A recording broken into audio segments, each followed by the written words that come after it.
Hey there everybody, Thet here, and this is the Darkest Dungeon. You may have heard of it. You may have watched a couple videos I did of it. Every once in a while I play some Darkest Dungeon, you know, throw in some mods, play and get frustrated with the wonky difficulty curve that modders seem to think is cool, and bitch about it for about 5 minutes, and then we all move past it and we have a good time. Then, you know, inevitably someone talks about the mod order. So I totally get it. Darkest Dungeon has like no mod support at all, and it's honestly, for a game with such amazing mods, which you have to give credit to the modders for that, because they have, I feel like they're fighting not just an uphill battle, but almost a vertical battle to make sure that you can play a heavily modded game. Because there's no crash logs or anything to go off of. And there's no easy way, really, to share your mod list. Except for maybe if you play around with the Steam collection for like 4 hours to sort everything in the right order. But I'm gonna show you the mod list I have been using for the past like several episodes here in the Rago de Muffin Estate. Just because I know some people are curious, and some people are trying to play the Darkest Dungeon Season 2 mod list and are having some trouble with it. Keep in mind, since the very first episode of Season 2, there have been some additions to the mod list. There's actually been 1 or 2 removals as well. Most notably, not the Exile. The Exile is still in there. Enigma, that's what I'm trying to think of. The Enigma was kicked out, the Courtesan was kicked out, and one more that I can't even remember right now, unfortunately, was also kicked out. So, with that in mind, let's take a look at the current mod list in case you wanted to play along, but we're having trouble doing so. Starting us off here, I'm not going to go through every single mod in detail. I'm just going to briefly go through them and scroll down at a pace where you can see every single line. Otherwise, I could probably spend an hour or two on this, and I don't want to. You have the power. You have the power in your hands, folks. You can pause and see these mods in any order. So let's go ahead and take a look from the top. A couple of wonky things I think about this. The dragging mods to prioritize works like crap, at least it seems to on my computer. And that might just be the number of mods or something else like that, but you know, if I try to move these around right here, it works easily. If I go to the bottom of the list and try to move them around, though, it turns into garbage trying to move them around. I don't know how they screwed that up, but somehow they did quite badly. It makes it really annoying to move mods around. Another thing to keep in mind, unlike, I think, almost any other game with a mod manager in it, the priorities are kind of backwards. You need the base mod at the bottom of the list, and you need any extensions or expansions to that mod to be above it in the order here. Like, for example, Sunward Isles. This is the actual Sunward Isles mod itself. This adds the Sunward Isles to the game. The Spider Patch and the expansion have to go above it in the load order instead of under it, which is where it is, for example, in RimWorld. The base one would go at the top, and then you'd have the expansions underneath. I think Skyrim is that way too, but I haven't modded Skyrim in like 8 years. It's been a long time since I played Skyrim at all. So that's a little wonky, it feels like, in my case. Alright, with that out of the way, let's start taking a look. The May patch at the top for quest generation issues, that basically just makes it so that you have a lot of quests to choose from every single time it generates a new week, and they recommend pretty much always putting that at the top of your list, which is why I've done so here. Balanced roster, the Sunward Isles, they're a pretty big change to the game, so I put them near the top here. Night Parade, Spider Patch, and the Isles itself. Collector Heads, Lineage mod here, Lost Treasures, a lot of Trinket mods going around here. Some of the Exalis classes, which I like these mods, honestly. I'm loving the Scourge recently, and I actually really like the Seer, too. A little gimmicky, the Seer is, but still really cool. And I haven't been using the Revenant nearly enough. I should be using the Revenant more, in my personal opinion. Prisoners mod, more prisoners. Moonlit Dungeon, and Ruins Enemy Pack. Love most of the enemy packs in this game, I'm going to be honest with you. Most of them are great, with the exception of some bosses. But the enemy packs themselves, mostly great.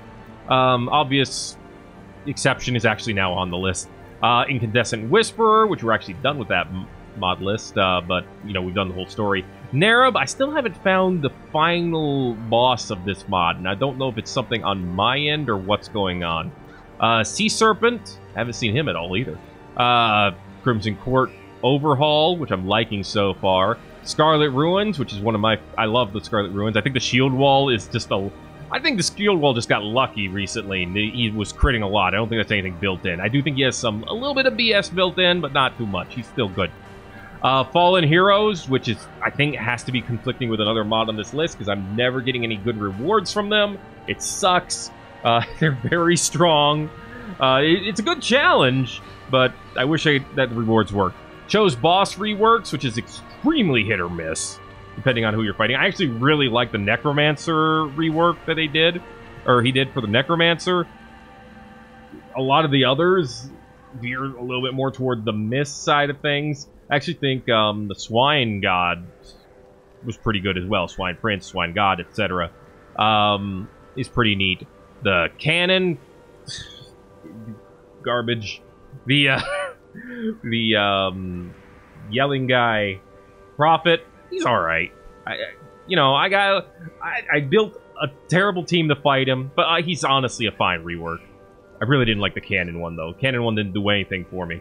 Loading screen from the stars, so that you can see when you're going to fight the thing from the stars. Phantom, Acolyte of the Sun, Librarian. Still love the Librarian, even though they completely redid her kit. Falconer, which is still probably like one of the best mods if you're looking at it from the angle of, does this mod fit in with the vanilla Darkest Dungeon? Falconer is probably still at the top of that list. Fits in so well. She looks perfect. Her backstory is like a perfect level of, grimdark for Darkest Dungeon. Just a fantastic mod from a story's perspective, and a design perspective. Oceanborn, pretty fun, obviously. Time for Crab. The Vanilla Heroes, these are redesigns for the heroes. I like some of them. Others don't do anything for me. I mean, I think the real big changes, there aren't a lot of super big, changes, big enough to actually completely change how the heroes work.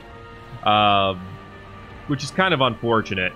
That said, they're fine. They're fine rewrites for the most part. I think the Highwayman, just because I use them so much, is probably the one I notice the most. But even then, thanks to the Grape Shot trinket, it doesn't matter. Better Stagecoach, adding upgrade levels and increasing the chance of leveled heroes. Better Nomad Wagon, more items, reworked town events, reworked events for the Shield Breaker, Bloat class trinkets, reworked town events. Of course, that means the Bloat's a little bit farther down for the Crimson Court town events here.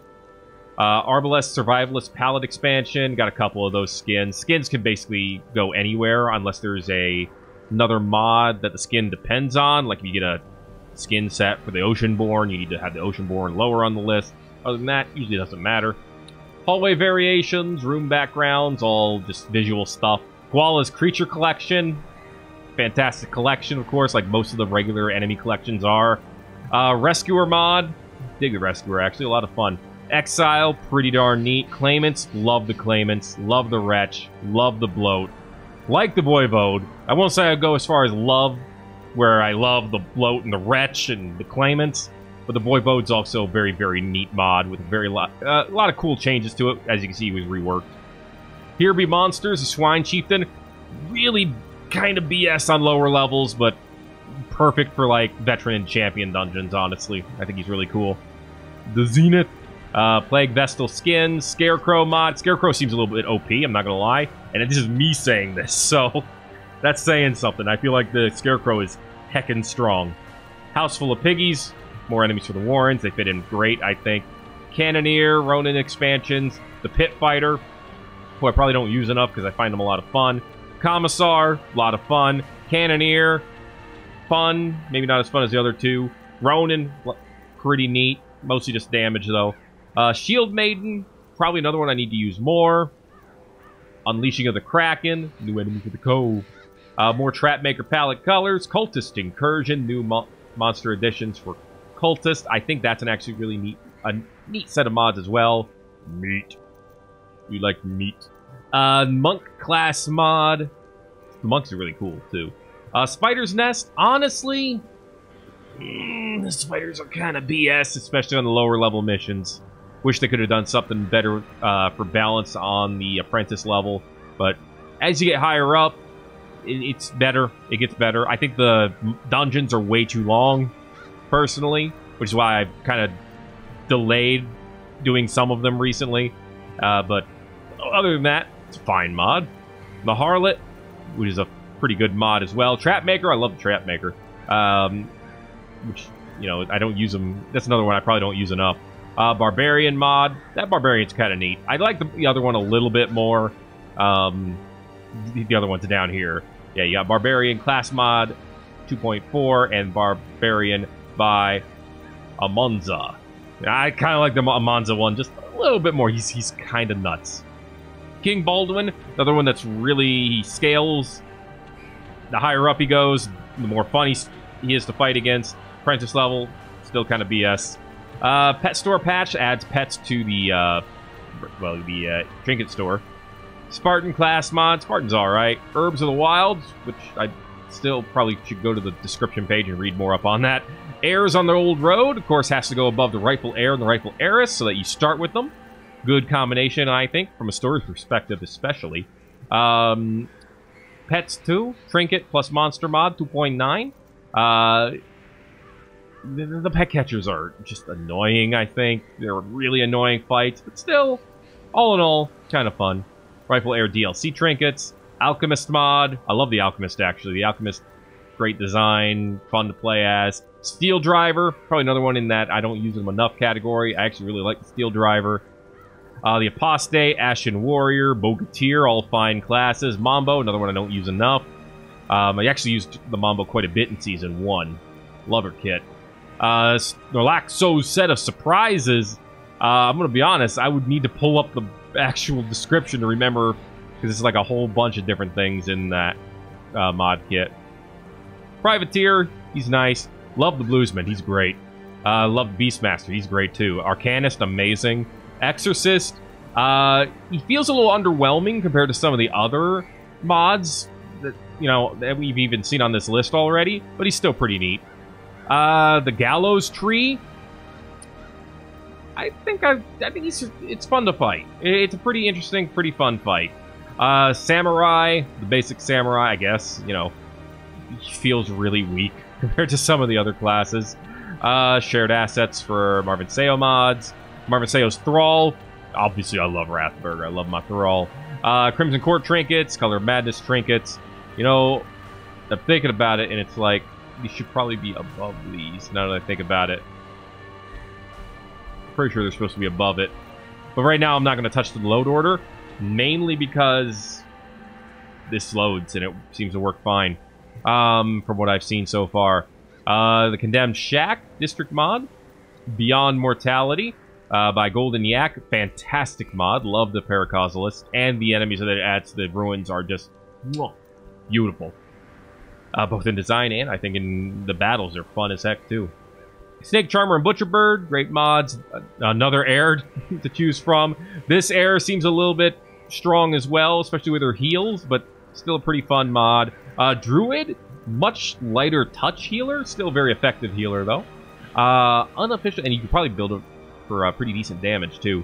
Unofficial palette expansion, Deus Volt skin set, Brigand Highwayman skin, Mediterranean Bounty Hunter, Backless and Bloody Plague Doctor skin. I don't know why there's not an icon for that, but it is what it is. The Arena, which I think is what's conflicting with the Fallen heroes and causing them to not give us any trinkets.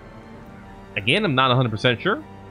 Either way, it kind of sucks that it does that, because otherwise the Arena is a great mod. A very fun mod, I should say. Claire's Collection of Curiosities, more trinkets, and probably all these trinkets are why I can't add any more character mods.